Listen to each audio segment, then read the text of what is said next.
Hello dear students, welcome to the class. ICT virtual classroom के इस session में आप सभी का स्वागत है। मेरा नाम है Rajesh Chamola, teacher science ICT virtual classroom Dehradun से। एंड इस सेशन में हम लोग बात करने वाले हैं क्लास 10th की साइंस के ऊपर, कक्षा 10 विज्ञान के ऊपर। डियर स्टूडेंट्स, अपनी पिछली क्लासेस में से हम जो भी चीजें कवर अप करते हुए आए हैं, जिन चीजों के ऊपर हम चर्चा करते हुए आए हैं, उसको हम कर रहे हैं कंटिन्यू। आज की क्लास का जो हमारा टॉपिक रहने वाला है वो है आयनिक यौगिक और आयनिक कंपाउंड्स। आज की क्लास में हम लोग एक इंपॉर्टेंट कॉन्सेप्ट को समझने जा रहे हैं। आप अपने इस क्लास में, आप अपने केमिस्ट्री में कुछ विशेष प्रकार के यौगिकों का आबंधन सीखेंगे, किस प्रकार से वो बनते हैं। जैसे आयनिक यौगिक हम इस चैप्टर में पढ़ेंगे, इसके बाद आगे आने वाले चैप्टर में आप सह संयोजी यौगिक पढ़ेंगे। ठीक है, तो यौगिकों के बनने की कुछ विशेष प्रक्रिया होती है। किसी एक प्रक्रिया द्वारा यौगिक बनते हैं, या तो इलेक्ट्रॉनों की साझेदारी द्वारा वो बनते हैं, या तो इलेक्ट्रॉनों के स्थानांतरण द्वारा बनते हैं। उसके आधार पर हम उनको अलग अलग यौगिक नाम से जानते हैं। आज की क्लास में हमारा जो टॉपिक ऑफ द डे है वो है आयनिक यौगिक। तो आयनिक यौगिक किस प्रकार बनते हैं, किन यौगिकों को आयनिक यौगिक बनते हैं, आयनिक यौगिकों का निर्माण होते समय क्या होता है, उन सभी चीजों को हम लोग आज की क्लास में डिस्कशन करेंगे। लास्ट क्लास में हमने जिस बात के ऊपर डिस्कशन किया था, हम इस पॉइंट पर थे कि धातुओं और अधातुओं की अभिक्रिया, और हमने ये देखा था कि जो हमारे पास तत्व हैं उनमें से कुछ उत्कृष्ट गैसें हैं, यानी कुछ नोबल गैसेस हैं, कुछ धातुएं हैं और कुछ अधातुएं हैं। हमने लास्ट क्लास में इलेक्ट्रॉनिक विन्यास देखा था, परमाणु विन्यास देखा था। किसी धातु के किसी परमाणु के KLMN कोश में जो इलेक्ट्रॉनों की संख्या है, हमने वो डिटरमाइन करी थी कल, कुछ धातु के लिए, कुछ अधातु के लिए और कुछ नोबल गैसेस के लिए। मैंने आपको क्या बताया था कि पूरी आवर्त सारणी में जो हमारे पास तत्व ज्ञात है, उनमें से कुछ ही हमारे पास नोबल गैसेस हैं। Helium, neon, argon, krypton, xenon, radon, ये जो कुछ ऐसे तत्व हैं पूरी आवर्त सारणी में, जिसमें 120 के आसपास तत्व है हमारे पास, उनमें से कुछ ये 6-7 तत्व हैं जो कि हम जिन्हें नोबल गैसेस यानी आदर्श गैस कहते हैं। इन्हें आदर्श गैस क्यों कहते हैं? क्योंकि ये आदर्श व्यवहार रखती हैं। मतलब कि हम ये कह सकते हैं कि बाकी जो सभी तत्व हैं आवर्त सारणी के, वो इनकी तरह बनना चाहते हैं। जैसे क्लास में होते हैं ना कुछ आदर्श, हमारे आइडियल होते हैं, तो हम बाकी सब क्या करते हैं, बाकी सब उनकी तरह बनना चाहते हैं। इसी तरीके से जो हमारे पास आवर्त सारणी है, बाकी सारे तत्व जो है आदर्श गैसों की तरह बनना चाहते हैं। ठीक, तो आदर्श गैसों के बनने के लिए, तरह बनने के लिए उन्हें क्या करना होगा, किस प्रक्रिया को अपनाना होगा, उसके आधार पर हम कैसे कहेंगे कि आयनिक यौगिक का निर्माण हुआ है, इसको हम समझेंगे आज की क्लास में। चलिए डियर स्टूडेंट्स, आई होप कि आप सबके सब फिट फाइन और हेल्दी होंगे और बिल्कुल रेडी होंगे क्लास के लिए। आप लोग अपनी पोजीशंस ले चुके होंगे और आपके हाथ में एक नोटबुक और पेन जरूर होगा चीजों को नोट डाउन करने के लिए। चलिए चलते हैं स्मार्ट बोर्ड की स्क्रीन की तरफ।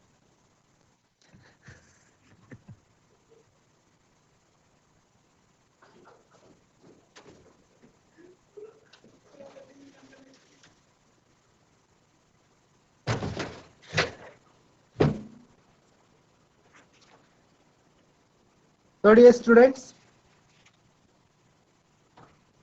topic of the day, आयनिक यौगिक।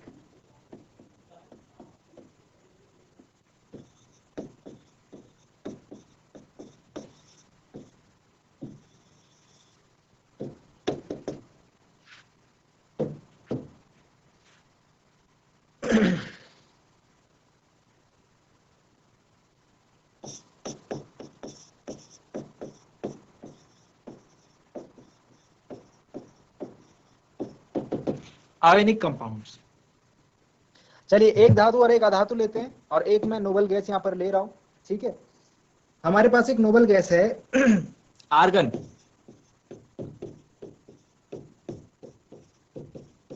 इसकी परमाणु संख्या होती है 18। ओके, और इसका परमाणु विन्यास होता है 2,8,8। 18 इलेक्ट्रॉन इस प्रकार से भरे होते हैं 3 कोशों में, 3 शेल्स में। एक धातु ले लेते हैं, सपोज सोडियम Na से इसको निरूपित करते हैं। इसकी परमाणु संख्या 11 होती है, और इसको हम भरते हैं 2, 8, 1 करके। और इसके अलावा होता है क्लोरीन। क्लोरीन जो है हमारे पास अधातु है।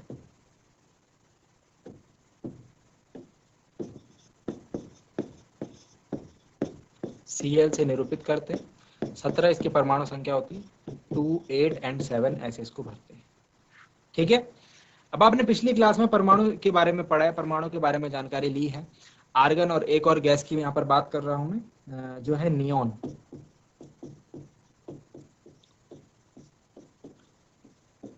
Two comma eight. हम ये जो आपने ये जो इस तरफ मैंने दो गैसेस लिखी हैं, दो उत्कृष्ट गैसें या फिर दो तत्व लिखे हैं जिन्हें हम उत्कृष्ट गैसें बोलते हैं। एक है आर्गन और एक है नियॉन, एक है आर्गन और एक है नियॉन। इन दोनों में आप एक चीज डिटरमाइन कर रहे होंगे कि इनके जो बाहरी परमाणु कोश हैं, बाहरी कोश हैं, उसमें 8 इलेक्ट्रॉन, 8 इलेक्ट्रॉन, सबसे बाहर वाली कक्षा में 8 इलेक्ट्रॉन, 8 इलेक्ट्रॉन मुझे भरे हुए दिखाई दे रहे हैं। सबसे भीतर वाली कक्षा, जो सबसे पहली कक्षा होती है, उसमें अधिकतम इलेक्ट्रॉनों की संख्या 2 होती है, मैक्सिमम 2 हो सकती है। और उसके बाद जो बाहरी होगा उसमें मैक्सिमम संख्या 8 हो सकती है। जब ऐसा होगा तो हम कहेंगे कि उसकी जो बाह्य कक्षा है, उस तत्व की जो बाह्य कक्षा में इलेक्ट्रॉन है वो पूर्ण रूप से भरे हुए हैं, वो पूर्ण रूप से भरे हुए हैं। ठीक है, तो हर किसी तत्व को, चाहे ये तत्व है, चाहे ये तत्व है, चाहे ये धातु अधातु, इसको इनके जैसा बनना है, इनके जैसा इनको परमाणु जो विन्यास है वो हासिल करना है, वो अचीव करना है। ठीक है, उसके लिए क्या करते हैं, उसके लिए ये, अब सोडियम और क्लोरीन का मैंने आपको उदाहरण लिया, इससे मैं समझाना चाहता हूं आपको कि सोडियम के पास जो इलेक्ट्रॉन है वो है 2,8,1 के विन्यास में भरे हुए। 11 इलेक्ट्रॉन ऐसे तो भरेंगे, 2,8,1। अब ये चाह रहा है कि मैं नियॉन के जैसा बन जाऊं, क्योंकि इसको या तो ये नियॉन के जैसा बन सकता है तो आर्गन के जैसा। अगर इसको नियॉन के जैसा बनना पड़ेगा तो 2,8 बनना है, मतलब ये 1 इलेक्ट्रॉन छोड़ना पड़ेगा। अगर इसको आर्गन के जैसा बनना है तो 2,8,8 करना पड़ेगा, मतलब यहाँ पे 7 इलेक्ट्रॉन लेने पड़ेंगे। नंबर ऑफ इलेक्ट्रॉन 7 लेने में उसको ज्यादा ऊर्जा चाहिए होगी, ज्यादा एनर्जी की रिक्वायरमेंट होगी, और एक इलेक्ट्रॉन डोनेट करने छोड़ने में उसे कम ऊर्जा की आवश्यकता होगी। तो वो चूज करता है कि मैं नियॉन के जैसा बनूंगा। किसके जैसा बनूंगा? नियॉन के जैसा। तो इसको 2,8 बनने के लिए, 2,8 बनने के लिए, सोडियम को 2,8 बनने के लिए 1 इलेक्ट्रॉन, एक इलेक्ट्रॉन का इसको दान करना होगा, तब जाकर के ये 2,8 बनेगा। बात समझ में आ रही है? ऐसे ही क्लोरीन है, क्लोरीन है 2,8,7। या तो ये 7 इलेक्ट्रॉन त्याग दे तो 2,8 बन जाएगा नियॉन के जैसा, या तो ये इसमें एक जोड़ ले तो 2,8,8 बन जाएगा आर्गन के जैसा। तो 7 देना, आप अगेन ज्यादा इलेक्ट्रॉन में ज्यादा ऊर्जा, कम इलेक्ट्रॉन में कम ऊर्जा, तो ये चूज करता है कि इसको किसके जैसा बनना है, आर्गन के जैसा। ये एक इलेक्ट्रॉन लेने की कोशिश करता है। तो ये क्या करेगा, हमारे पास क्लोरीन ये 2,8,8 बनाएगा और क्या कर लेगा, 2,8,7 है ना, और एक इलेक्ट्रॉन ये ग्रहण करेगा या उधार ले लेगा। ठीक है, अब इसको एक इलेक्ट्रॉन दान करना है सोडियम को, इसको एक इलेक्ट्रॉन ग्रहण करना है। तो सोडियम और क्लोरीन हम बोलते हैं कि हम दोनों की जो आवश्यकता है वो एक दूसरे के लिए फिट बैठती है। मतलब आपको एक इलेक्ट्रॉन का दान करना है, मुझे एक इलेक्ट्रॉन ग्रहण करना है, तो आप अपना जो इलेक्ट्रॉन दान करना है मुझे दे दो, तो मेरा भी काम हो जाएगा, आपका भी काम हो जाएगा। तो आफ्टर दिस प्रोसेस जो इनका जो विन्यास है वो सोडियम बन जाता है 2,8 और एक इलेक्ट्रॉन का इसने दान किया है तो इसके ऊपर एक धन आवेश आ जाता है। ठीक है, और क्लोरीन बन जाता है 2,8,8। इसने क्या किया, एक इलेक्ट्रॉन लिया तो एक इसके ऊपर ऋणावेश आ जाता है। ठीक है, एक धनावेश आ जाता है, एक ऋणावेश आ जाता है। इसे हम आयंस कहते हैं, इसे हम क्या कहते हैं, आयन। Na+ इज सोडियम का धनायन, Cl- इज सोडियम का क्लोरीन का ऋणायन, क्लोराइड आयन इसे हम कहते हैं। ठीक है, इतनी बात समझ में आ गई। जब ये आयन्स बनेंगे, जब आयन बनेंगे और इनमें विपरीत आवेश है, एक में धन आवेश है और एक में ऋण आवेश है। विपरीत आवेशों के बीच में क्या होता है, आकर्षण, मतलब विपरीत आवेश एक दूसरे को आकर्षित करते हैं। तो ये सोडियम और क्लोरीन परस्पर एक दूसरे से आकर्षित हो जाएंगे। इनके बीच जो बल होगा जो इनको बांधे रखेगा उसका नाम होगा स्थिर वैद्युत बल। ठीक है, और यहां पर हम देखेंगे कि NaCl जो है पदार्थ ये बन जाएगा, NaCl जो है पदार्थ बन जाएगा जिसका नाम है सोडियम क्लोराइड, जो है सोडियम क्लोराइड के रूप में ये बन जाएगा। ठीक है, तो इसको हम सोडियम क्लोराइड का अणु नहीं कहते, इसको हम सोडियम क्लोराइड का आयन कहते हैं। और इस प्रकार से बनने वाले जो यौगिक होते हैं इनको हम आयनिक यौगिक कहते हैं। बात समझ में आ गई? तो आयनिक यौगिकों का फॉर्मेशन कैसे होगा, एक इलेक्ट्रॉन देगा, एक इलेक्ट्रॉन लेगा, जो देगा उसके ऊपर धन आवेश, जो वो धनायन बनाएगा, जो इलेक्ट्रॉन लेगा वो ऋणायन बनाएगा, और धनायन ऋणायन जब एक दूसरे से आकर्षित हो जाएंगे स्थिर वैद्युत बल के द्वारा, इलेक्ट्रोस्टैटिक फोर्स के द्वारा, तो आयनिक यौगिकों का निर्माण होता हुआ हमें दिखेगा। ठीक हो गया, ये बात समझ में आई? चलिए फटाफट से इन चीजों को नोट डाउन करते हैं पॉइंट्स की फॉर्म में, जल्दी से लिखते हैं। सॉरी,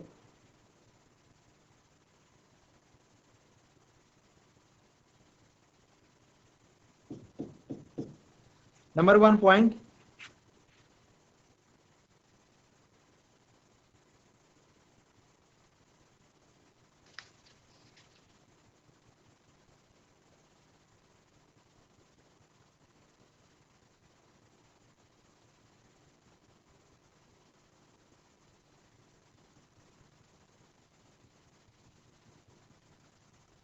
तत्व जिन्हें हम धातु या अधातु के रूप में वर्गीकृत करते हैं,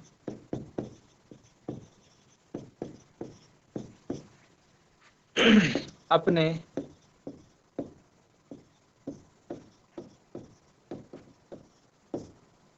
परमाणु विन्यास का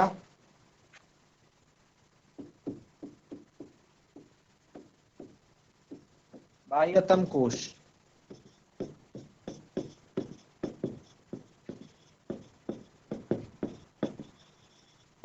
को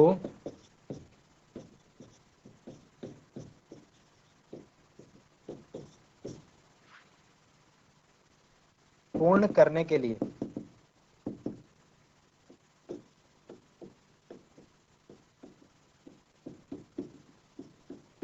जिसे हम ये भी कह सकते हैं, बाह्यतम कोश को हम अष्टक नाम भी दे सकते हैं, ऑक्टेव, अष्टक को पूर्ण करने के लिए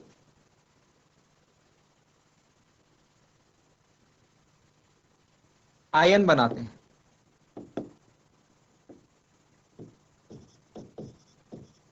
आयन कैसा हो सकता है? धनायन भी हो सकता है, ऋणायन भी हो सकता है।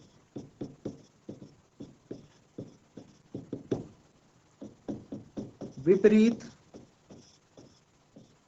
विपरीत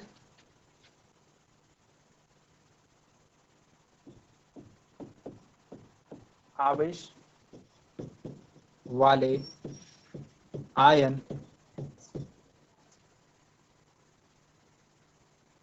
परस्पर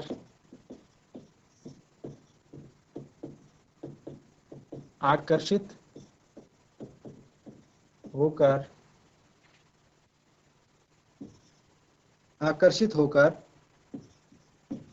मजबूत स्थिर वैद्युत बल, स्ट्रॉन्ग इलेक्ट्रोस्टैटिक फोर्स,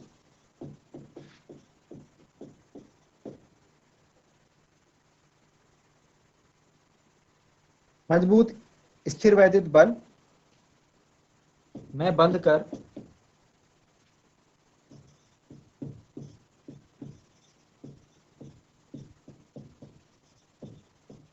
जिन यौगिकों का निर्माण करते हैं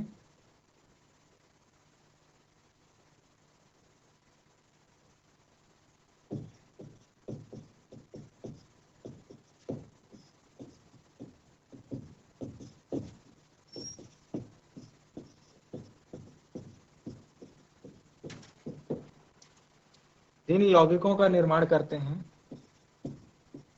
उन्हें आयनिक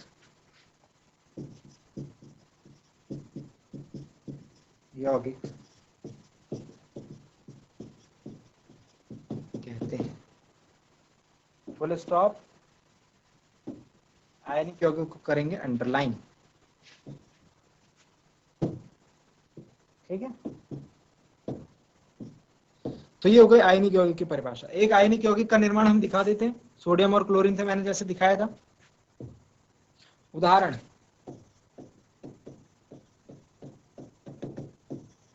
तो मैंने क्या बताया था आपको? सोडियम लिखिए सबसे पहले। सोडियम कौन सा आयन बनाता है? सोडियम धनायन बनाता है। तो सोडियम के धनायन में हम देखते हैं कि इलेक्ट्रॉन 2,8 होते हैं, सोडियम में 11 होते हैं, धनायन में 2,8 होते हैं। क्लोरीन क्या करता है, ऋणायन बनाता है, इसमें कितने इलेक्ट्रॉन होते हैं, 2,8,8। क्लोरीन आयन में 2,8,8 होते हैं, क्लोरीन के तत्व में जो परमाणु होता है उसमें 2,8,7 होते हैं। यहां पर मैंने आयन लिखा है, बात ध्यान रखिए, ठीक है। तो ये है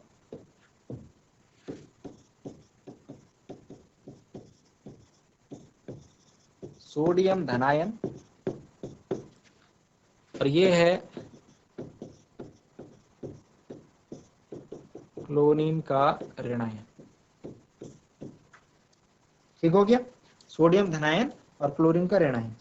अब इलेक्ट्रॉन बिंदु संरचना के द्वारा, अभी हम क्वेश्चन भी आएगा हमारे पास, तो इलेक्ट्रॉन बिंदु संरचना के द्वारा हम कैसे दिखाते हैं इन आयनों को। देखो, सोडियम है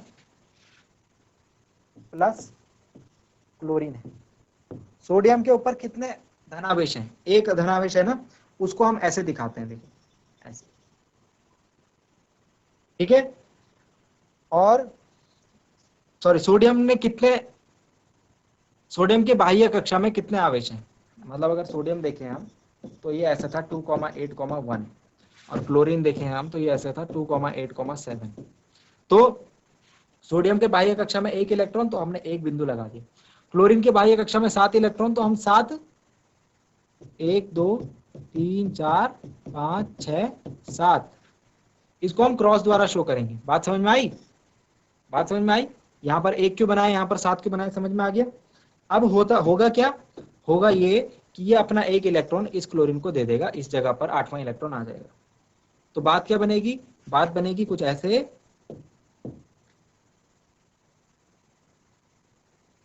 सोडियम का बन जाएगा धनायन, ठीक है, और क्लोरीन का बन जाएगा ऋणायन। लेकिन क्लोरीन पर जो आवेश होंगे वो कैसे होंगे, बाह्य कक्षा में वो मुझे 8 आवेश देखने को मिलेंगे, 8 इलेक्ट्रॉन और एक ये सोडियम वाला। ठीक हो गया। इस प्रकार से हम इलेक्ट्रॉन बिंदु संरचना दिखाते हैं। क्या हुआ इसमें, सोडियम ने अपना 1 इलेक्ट्रॉन क्लोरीन को दिया और क्लोरीन के, सोडियम ने धनावेश आया, क्लोरीन के ऊपर ऋणावेश आया, इलेक्ट्रॉन कहाँ चले गए, सारे इलेक्ट्रॉन सारे क्लोरीन पे चले गए, वो हमने दिखा दिए कैसे गए। तो इसको हम बोलते हैं इलेक्ट्रॉन बिंदु संरचना।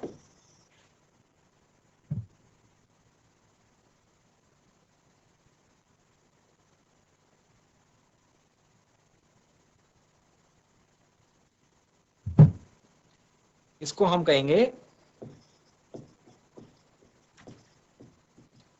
इलेक्ट्रॉन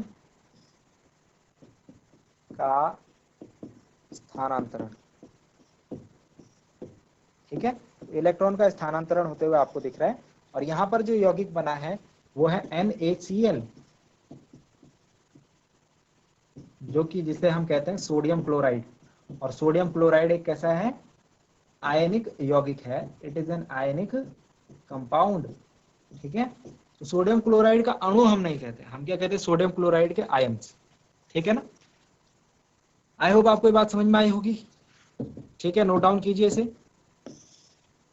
तो ये था आयनिक यौगिक हमारे पास एक सोडियम क्लोराइड। कुछ और एग्जांपल देखते हैं, कुछ और उदाहरण देखते हैं। एक आयनिक यौगिक और बताता हूं आपको, मैग्नीशियम क्लोराइड। देखिए चलिए, मैग्नीशियम का सबसे पहले, मैग्नीशियम का जो आयन होता है वो होता है 2 धनायन, मतलब ये क्या करता है 2,8 का इसका परमाणु विन्यास होता है, मतलब ये 2 इलेक्ट्रॉन देने के बाद 2,8 बन जाता है। और क्लोरीन का तो हमें पता ही है 2,8,8 होता है क्लोरीन के आयन का। ठीक, बट अगर मैं मैग्नीशियम के परमाणु की बात करूं तो ये होता है 2,8,2 इसका परमाणु विन्यास, और क्लोरीन का आप जानते हैं 2,8,7 होता है। ठीक है, अब इसमें देखते हैं इसकी इलेक्ट्रॉन बिंदु संरचना। तो मैग्नीशियम इधर हो गया और क्लोरीन इधर हो गया। ध्यान से देखना इसको समझने के लिए, इसमें एक पॉइंट। अब मैं यहाँ पर इलेक्ट्रॉन्स बनाता हूँ। तो इसके बाहरी कक्षा में 2 इलेक्ट्रॉन है, 1 2। क्लोरीन के बाहरी कक्षा में 7 है, कैसे बनाएंगे, 1 2 3 4 5 6 7। अब क्लोरीन को तो एक ही इलेक्ट्रॉन चाहिए ना, लेकिन मैग्नीशियम को 2 इलेक्ट्रॉन देने, तो 2 इलेक्ट्रॉन लेने के लिए 2 क्लोरीन आ जाएंगे। एक क्लोरीन को एक इलेक्ट्रॉन चाहिए, मैग्नीशियम कह रहा है मैं 2 इलेक्ट्रॉन दे सकता हूं, तो क्लोरीन अपने साथ एक और क्लोरीन को ले आएगा। ठीक हो गया। अब देखो, अब एक इलेक्ट्रॉन वो इस क्लोरीन को दे देगा तो इसके 8 हो जाएंगे, एक इसको दे देगा तो इसके 8 हो जाएंगे। तो कैसे बनेगा हमारा जो फाइनल जो प्रोडक्ट होगा, आयन होगा, Mg को हम लिखेंगे 2+, क्योंकि 2 इलेक्ट्रॉन इसने दिए हैं, और क्लोरीन जो है उसके ऊपर आएगा एक ही माइनस, उसके ऊपर आएगा एक ही माइनस, लेकिन क्लोरीन कितने थे 2, तो सफिक्स में हम इस तरीके से 2 लिखते हैं। ठीक है, और क्लोरीन के ऊपर जो आवेश है उसको हम ऐसे दिखा देते हैं, क्लोरीन के ऊपर इलेक्ट्रॉन 7 इलेक्ट्रॉन इसके अपने थे और एक इलेक्ट्रॉन मैग्नीशियम में दिया, तो 2 क्लोरीन थे, दोनों के साथ ऐसा हुआ, इसीलिए हमने 2 लिख दिया। फाइनल प्रोडक्ट हम उसको इस प्रकार से लिखते हैं MgCl2 आयन। तो ये भी क्या है, एक आयनिक यौगिक हमको देखने को मिलता है। आई होप आपको बात समझ में आई होगी, इस प्रकार से आपको आयनिक यौगिक बनाना है। ठीक है, और सोडियम क्लोराइड और मैग्नीशियम क्लोराइड का हमने यहाँ पर एग्जांपल देखा है। ठीक है,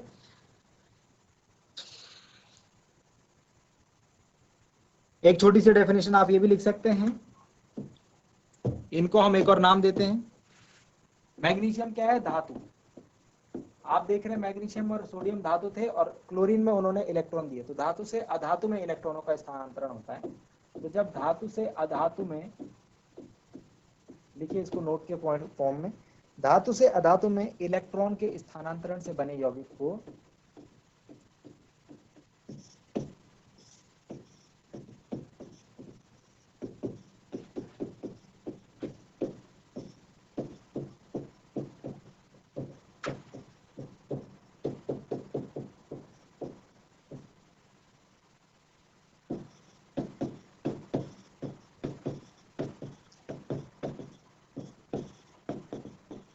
आयनिक यौगिक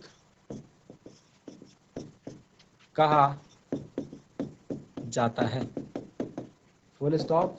ये आयनिक यौगिक की परिभाषा है एक और। ठीक है, धातु से अधातु में इलेक्ट्रॉनों का स्थानांतरण होगा। ध्यान रखिए, इलेक्ट्रॉनों का स्थानांतरण। ठीक है, अभी हम एक और बंद पढ़ेंगे, उसमें इलेक्ट्रॉनों की साझेदारी होगी। यहाँ पर इलेक्ट्रॉनों का स्थानांतरण, और यहाँ पर कौन सा बल है, यहाँ पर है, इन्हें हम एक और नाम देते हैं विद्युत संयोजक यौगिक। इन्हें विद्युत संयोजक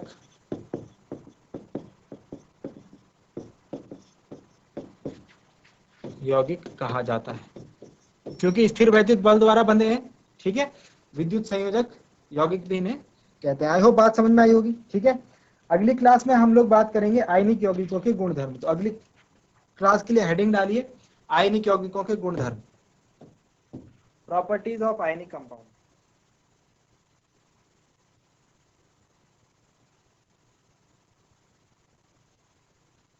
प्रॉपर्टीज ऑफ आयनिक कंपाउंड्स।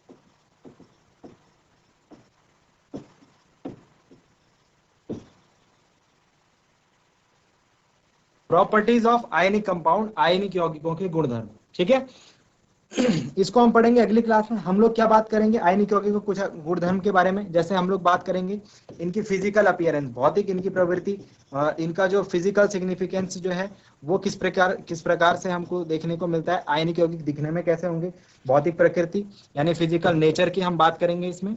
ठीक है, इसके अलावा हम इनके गलनांक और कथनांक के ऊपर बात करेंगे, जो कि बहुत इंपॉर्टेंट पॉइंट है। यहाँ से एग्जाम में क्वेश्चन पूछा जाता है आयनिक यौगिकों के गलनांक और क्वथनांक से संबंधित, melting point and boiling point से संबंधित। ठीक है, इसके अलावा हम लोग पढ़ेंगे घुलनशीलता, सॉल्युबिलिटी,